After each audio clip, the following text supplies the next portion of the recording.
ಏನಿದು ಸೀರೆ ಸುಟ್ಟು ಹೋಗಿದೆ? ಅದೇ ದೀಪು ನಿನಗೆ ಕೊಟ್ಟಿದ್ದ ಸೀರೆ ಯಾರೋ ಸುಟ್ಬಿಟ್ಟಿದ್ದಾರೆ. ಬಟ್ ಇದು ನಿಮ್ಮ ಕೈಯಲ್ಲಿ ಹೇಗೆ ಬಂತು? ಇದು ನನ್ನ ಕೈಗೆ ಹೇಗೆ ಬಂತು ಅನ್ನೋದಕ್ಕಿಂತ ಇದನ್ನ ಯಾರು ಸುಟ್ಟಿರೋದು ಅಂತ ಗೊತ್ತಾಗ್ಬೇಕಮ್ಮ. ನನ್ನ ನೀನು ಕೇಳ್ತಿದ್ದೀರಾ? ಯಾರು ಸುಟ್ಟು ಹಾಕಿದ್ರು ಅವ್ರನ್ನೇ ಕೇಳಿ. ಅದೇನಾಯ್ತು ಒಂದ್ಸಲ ನೋಡ್ರಿ, ದೀಪು ಪ್ರೀತಿಯಿಂದ ಸಂಜನಾ ಕೊಟ್ಟಿದ್ದ ಸೀರೆನ ಯಾರೋ ಸುಟ್ಟು ಹಾಕ್ಬಿಟ್ಟಿದಾರ. ಯಾರು ಸುಟ್ಟಾಕಿದ್ದು? ಅದನ್ನೇ ಸಂಜನಾ ಕೇಳ್ತಾ ಇದ್ದೆ ನಾನು. ಅಯ್ಯೋ ಅಯ್ಯೋ, ಎಂಥ ಒಳ್ಳೆ ಸೀರೆ. ನನಗಾದ್ರೂ ಕೊಟ್ಟಿದ್ದಿದ್ರೆ ಜೋಪಾನವಾಗಿ ಇಟ್ಕೊಂಡು 4 ದಿನ ಉಟ್ಕೋತಿದ್ದೆ. ಯಾರಕ್ಕೆ ಸುಟ್ಟಿದ್ದು? ಗೊತ್ತಿಲ್ಲಮ್ಮ. ಮುತ್ತೈದೆ ಆಗಿರೋ ನನ್ನ ಮಗಳು, ಮುತ್ತೈದೆ ಆಗಿರೋ ನಿನಗೆ ಪ್ರೀತಿಯಿಂದ ತಂದ್ಕೊಟ್ಟು ಸೀರೆ ಹುಷಾರಾಗಿ ಇಟ್ಕೋಬೇಕಲ್ವೇನಮ್ಮ? ನಾನು ಇದನ್ನ ರೂಮಲ್ಲೇ ಇಟ್ಟಿದ್ದೆ. ಯಾರು ಬಂದು ಕತ್ಕೊಂಡು ಹೋದ್ರು ಯಾರಿಗೆ ಗೊತ್ತು?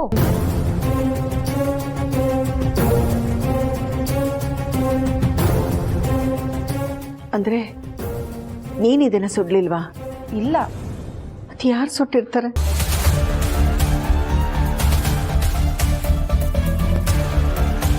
ಹೇಳಮ್ಮ, ಯಾರು ಈ ಕೆಲಸ ಮಾಡಿರೋದು? ಯಾಕಮ್ಮ ನನ್ನ ಮಗನ ಕಡೆ ನೋಡ್ತಾ ಇದೀಯಾ? ನಿಮ್ಮ ಮಗಳು ಕೊಟ್ಟಿರೋ ಈ ಸೀರೆನ ನಿಮ್ಮ ಮಗನೇ ಸುಟ್ಟು ಹಾಕಿರೋದು.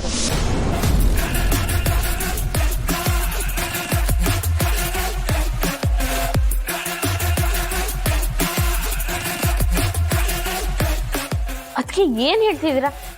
ನಮ್ಮಣ್ಣ ಯಾಕೆ ಸೀರೆ ಸುಡ್ತಾನೆ? ಹೌದು, ನನ್ನ ಮಗ ಯಾಕಮ್ಮ ಈ ಸೀರೆ ಸುಡ್ತಾನೆ? ನನ್ನ ಮೇಲಿರೋ ಕೋಪಕ್ಕೆ ಕೆಲಸ ಮಾಡಿದಾನೆ. ಬೇಕಿದ್ರೆ ನಿಮ್ಮ ಮಗನ್ನೇ ಕೇಳಿ. ಹೌದೇನೋ?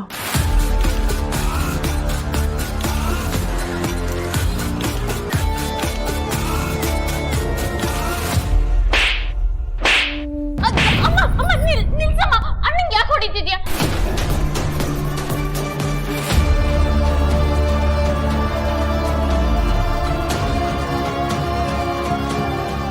ಇವನ್ನ ಹೊಡಿದೆ ನೀನು ಹೊಗಳಕ್ಕಾಗತ್ತೆ? ಎಷ್ಟು ಪ್ರೀತಿಯಿಂದ ಈ ಸೀರೆ ತಂದ್ಕೊಟ್ಟಿದ್ದೆ ನೀನು. ಅನ್ಯಾಯವಾಗಿ ಈ ಸೀರೆನ ಸುಟ್ಟು ಹಾಕ್ಬಿಟ್ಟಿದ್ದಾನಲ್ಲ. ಇವತ್ತು ಸೀರೆ ಸುಟ್ಟವನು ನಾಳೆ ಮನೆನೇ ಸುಡಲ್ಲ ಅಂತ ಏನಮ್ಮ ಗ್ಯಾರಂಟಿ?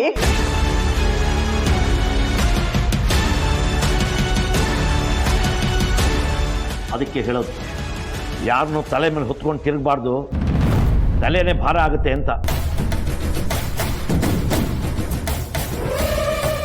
ನಿನ್ ಮೇಲಿಟ್ಟ ನಂಬಿಕೆನ ಮಣಪಾಲ್ ಮಾಡ್ಬಿಟ್ಟಿಯಲ್ಲೋ.